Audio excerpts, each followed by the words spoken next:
அடே பாபுபாயா, எப்போ வந்தீங்க? சுந்தரி நல்லா இருக்காளா? ஏதாவது முக்கியமான விஷயமா? ஏன் நீங்க பேசாம உட்காந்துருக்கிறீங்க? அதை நான் எப்படி உங்கள்கிட்ட சொல்றேன்னே தெரியல. சுந்தரி சுந்தரி சுந்தரிக்கு என்ன ஆச்சு? அதை நான் சொல்றதை விட நீங்களே நேரில் வந்து பாருங்க. பாபுபாய், எதையும் மூடி மறைக்க வேணாம், ஓப்பனா சொல்லுங்க. நம்ம சுந்தரி ரொம்பவே மாறிட்டா. அவ ஒரு போலி சாமியார் விரிச்ச வலையில விழுந்துட்டா. அவ சூனியக்காரி மாதிரி பூஜை வேற பண்றா. இதை நான் நம்ப மாட்டேன்.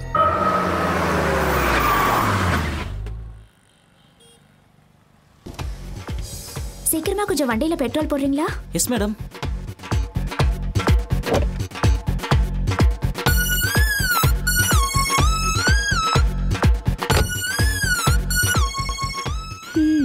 பெட்ரோல் போடுறதுல ஃப்ராட் ஒன்றும் நடக்காதே. இல்ல மேடம், கரெக்டா தான் போடுவேன். கரெக்டாவே போடுவீங்களா? ஆமா. பாத்ரூம் எங்க இருக்கு? அதோ முன்னால இருக்கு. கட்டுப்பிடி கட்டுப்பிடிடா கண்ணாலா கண்டுபடி கட்டுப்பிடிடா.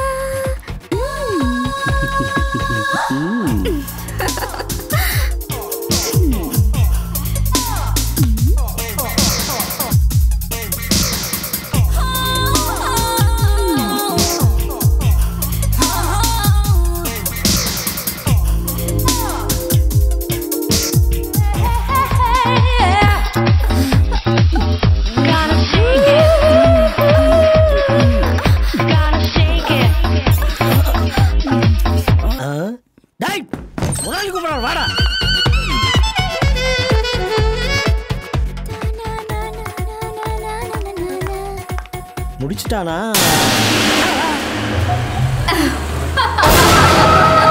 அவளுக்கு இவ்வளவு கொழுப்பா? என்னால நம்பவும் முடியல. நான் இப்போ போய் அவளை ஒரு கை பார்க்கறேன்.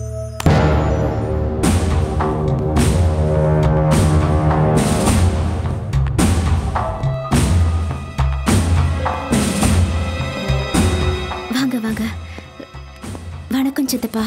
உனக்கு எவ்வளவு நெஞ்செழுத்து இருந்தா இப்படி எல்லாம் பண்ணுவ? உன்னை தட்டி கேட்க யாரும் இல்லைன்னு நினைச்சுக்கிட்டியா? சித்தப்பா வாய மூடி. நீ நம்ம குடும்ப கௌரவத்தை பத்தி உனக்கு கொஞ்சமாவது கவலை இருக்கா? ஒழுங்கா ஒரு நல்ல பையனை பார்த்து கல்யாணம் பண்ணி குடும்பம் நடத்த பாரு. பொறுக்கித்தனமா சுத்திட்டு வந்து ஏன் எங்க மானத்தை வாங்க பாக்குற? சித்தப்பா இப்படி எல்லாம் கேவலப்படுத்தாதீங்க. போட்டேன்னா பல்லெல்லாம் கல்லிடும். ஜாக்கிரதை. எதிர்த்து பேசுற அளவுக்கு உனக்கு தைரியம் வந்துருச்சா? ஏய் நில்லு, நான் ஒரு முடிவுக்கு வந்துட்டேன். கையை விடுங்க. இனிமே நீ இந்த பங்களாவோட தனியா இருக்க முடியாது. வா என் கூட போலாம். நான் வர மாட்டேன், போங்க.